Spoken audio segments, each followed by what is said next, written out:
Hey, what is up, everybody? Zero Fats here, aka Cam Jennings, coming at you on behalf of EpicConversions.com.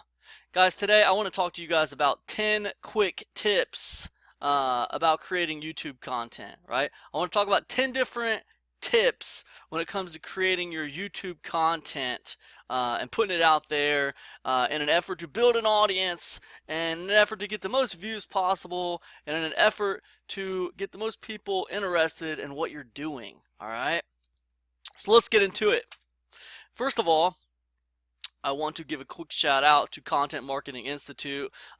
This video that you're watching, it was highly influenced by the article on Content Marketing Institute called 23 Things to Consider When Creating Video Content.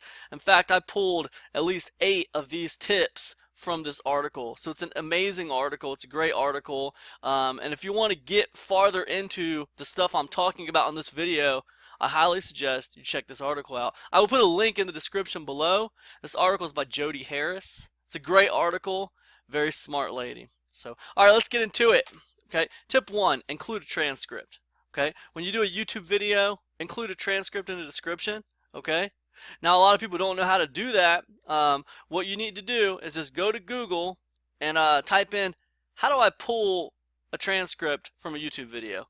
How do I pull a transcript from my YouTube video? Because what a lot of people don't realize is that YouTube actually will create a transcript of your video automatically, right? And you can pull that transcript and you can actually edit it to make it a little bit more correct, because you know it's not perfect. It makes some mistakes, but you can adjust it and you can put it right back up there, and it's perfect. You know, it's just great. And you can use that as a video description. That's a super easy way to make a video description, right? Just pull the transcript that you know YouTube created for your video, kind of edit it, make it more right, and use it as a YouTube description. Why do more people not do it? Because they don't know about it. Why do I not do it? Because I can get really lazy sometimes.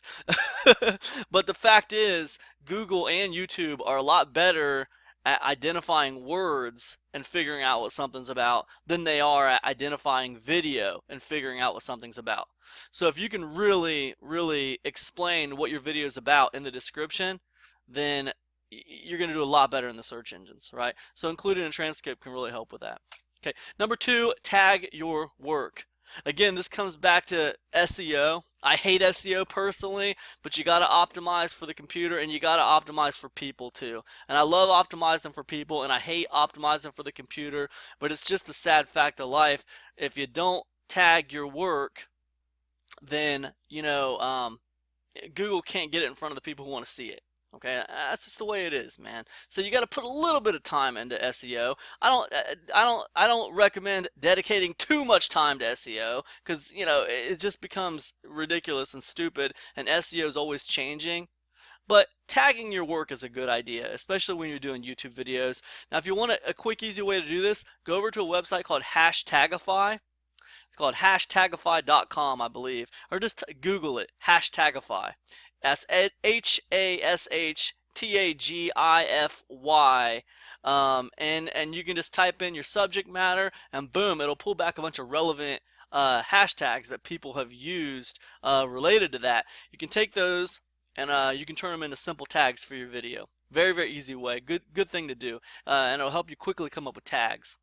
Another way to come up with tags is to go to Google and type in your video title or what your video is about, and then hit enter, and you scroll all the way down to the bottom and you'll see related search terms. Okay, and then that's a great way to find some tags for your video. Okay, 3, push videos to influencers, subscribers, fans, and followers. You guys, if you're doing a YouTube video, it's not always enough just to put it right there on YouTube. Okay, you want to reach out to people who might care about that video. If there's blogs out there, if there's forums out there who might care about that video, then show it to them. Show it to them. Put it in front of people who might care about it. The other day, I'll give you an example. Last week, or a couple weeks ago, I did a video about how loud is the NutriBullet? Because I got another YouTube channel where I talk about blenders, and I was trying to ask how loud this blender is, and I did the sound decibel test, right? How loud this blender is. And when I got done with it, I went to this like 10 tendinitis or whatever that is, where people have ringing in their ears when they're around certain noises. There was a forum for that problem. I can't remember what it's called, but I shared the video there on the forum with those guys, and I was like, hey, I don't have this problem, but I did shoot this video not too long ago, and I thought you guys might be interested in the video. Here you go, enjoy. Right? So I just pushed the video to people who would care about the video. Right? So I suggest you do that too. If you're making videos, make sure you get it out there to the people who will actually care about the video. It's not enough just to put it out there on YouTube and expect everybody to find it. You're looking for edge here. You're looking for a way. To get some kind of an advantage. Okay, and that includes YouTube. That includes Facebook groups. That includes other YouTube channels. Now, when it comes to other YouTube channels, this is kind of a different off-topic subject, but when it comes to other YouTube channels, I don't suggest spamming your link to your video. I suggest commenting on other people's videos. Alright? And you can say something like, wow, this is a really great video. I did a video similar to this not too long ago. It's awesome. Great minds think alike. Or something like that, right? And then don't even put a link to the video. But people will see that, and then by that comment, they will know that you do YouTube as well. And they will click on your name, and they will visit your channel. Okay? So your name is a link back to your channel. So they can find the video.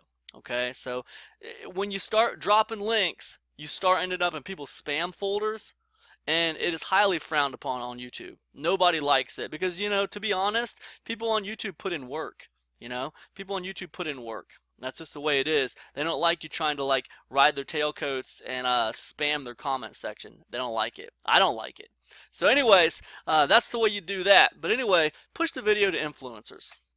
4, track attention span to evaluate value. So with YouTube, you have all these analytics you can look at. Okay. Now you're looking for drop-off rate. You're trying to see, on average, when are people leaving your video. If you got a video that's 30 minutes long and you talk about a lot of stuff in there that's going to help people, and you see people are leaving after 2 minutes on average, there's something wrong there. You probably didn't put enough in the beginning of the video to get their attention. You didn't sell it enough in the beginning. That's kind of how video works. You got about 5 or 10 seconds to sell something in the beginning, right? Hey, I'm getting ready to show you how to do something really cool. Check it out. Boom, right? You got to sell it in the beginning, right? But track attention span to evaluate value. You track it to figure out where the value needs to be, how valuable your content is. Did it work? Did it not work? Was that not the right thing to talk about? Should you be talking about something different?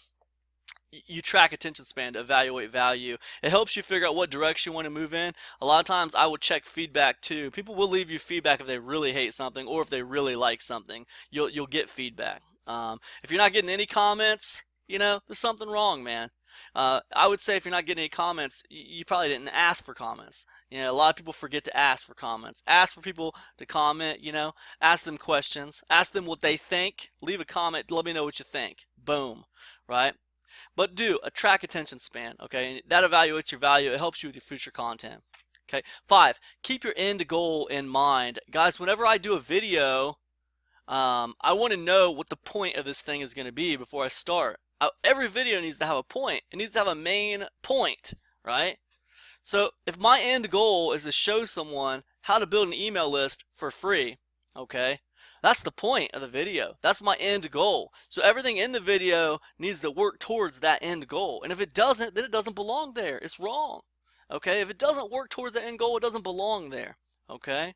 Now, I'm not saying don't make your video entertaining. I'm not saying don't tell a joke if it's relevant and it makes sense. But I am saying make sure you have your end goal in mind. Okay? 6, use short, concise sentences to emphasize key points. It makes it easier for your audience to grasp them. Okay? Don't use big words, okay, if you don't have to. Keep it simple. You don't need to use big words like optimize or optimal. If you can use simple words like best, right? Because what you're going to do is you're going to alienate some of your audience. They're going to think you're using big words. They're not going to understand you, and they're going to move on to the next thing. All right? Keep it on a level where everyone can understand what you're talking about. Right? Just because someone doesn't understand a big word doesn't mean that they don't belong in your audience, and that doesn't mean that they can't get value out of what you have to say. So use these short, concise sentences to emphasize the key points. Also, guys, people have short attention spans. When you start using big words and they don't understand some of the words, they start zoning out. Okay, so just be mindful of the words you're using in your videos. Okay, use a conversational tone. This kind of goes with number 6 a little bit. Don't start reading. It's okay to write a script out of your video, but don't read from the script. I mean, I suggest making the script more like bullet points, right? So that way you're speaking in more of a conversational tone. As soon as you start just reading from something, man, you're lost. You sound mechanical. You sound just scripted. And you sound boring, quite frankly. You just sound boring. No one wants to be read to. People want to be talked to. They don't want to be read to. Okay? So use a conversational tone. You need to act like you're speaking to a friend or a buddy. Okay? And look, it takes practice. As soon as you hit that record button, as soon as that red light comes on, it's going to feel like unnatural. You're going to be stiff. And you're going to have to work towards getting back to your natural state. And that's just the way it is. That's your biggest challenge, working towards getting back to your conversational tone. Working towards getting back to your natural state is going to be your hardest challenge when you're doing video marketing. That's just the way it is. Okay, 8, test run, right? If it's a scripted, or even if it's bullet pointed, try it once before you do the video, you know. And you know, video is free. We're in the age of digital, right? You can always delete it and redo it, right? But do a test run. When you hit the record button, just have it in your mind, like, this is my test run. It's a rough draft. I'm gonna see what it looks like. I'm gonna watch it, and I'm like, okay, that's what I need to work on, right? So do a test run, right? There's no pressure. Do a test run, okay? Not a big deal. Number 9, monitor drop-off rate to gauge average video time. Okay, so back to your analytics. When you're doing YouTube, kind of pay attention to when people are dropping off on average of your videos. When are people dropping off? Okay, for me, that's about 7 minutes and 30 seconds. People are dropping off of most of my videos at 7 minutes and 30 seconds. So what I usually do is, personally, I will try to make my videos under 10 minutes long, right? Now, sometimes it's just, I got a lot to say and it's a big video and I just go with it. And I don't even care. I don't care about the drop-off rate. But for the most part, 80 to 90% of my videos, I try to keep them under the 10 to 15 minute mark because I know people are losing interest at around 7 minutes and 30 seconds, right? So you try to keep the videos a little bit shorter and you try to really hit them with a punch in the beginning, right? You got to really sell the thing in the beginning. You can do that with an action statement. You can do that with a catchy headline. You can do that with an interesting video intro. You can do that with an interesting background behind you. However you do it, become a master at selling in the beginning of the video, okay? So anyways, that's 9. 10, optimize titles. Right? Optimize titles. I can't stress this enough. You know, make your titles interesting to humans. Okay? The titles and the thumbnails, for that matter. I could have went on. We could have did 20 here, but I'm going to keep it at 10. But titles and thumbnails are huge. You know, people see the title and they go for it. So how do you come up with interesting titles? Hey, man, take whatever your video is about, and then go to a site like, you know, blog post generator, or you know, headline generator or title generator. Go find you a generator, input what your thing's about, and see what it pulls back. See if anything catches your eye. See if anything's interesting to you. Use a simple generator and see if you can come up with something great. Another idea is go over to places like Huffington Post, where you're always seeing these catchy titles. Yahoo.com, if you go to their homepage, they're always using catchy titles to pull us in.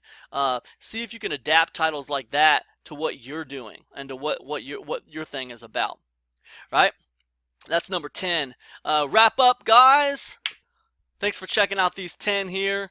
Make sure to visit my blog at epicconversions.com. I am Cam. That is my ugly mug right there. Also, I want to thank again Content Marketing Institute, Jody Harris. This video was highly inspired and influenced by Jody Harris's article. So make sure you check out Content Marketing Institute and make sure you check out epicconversions.com.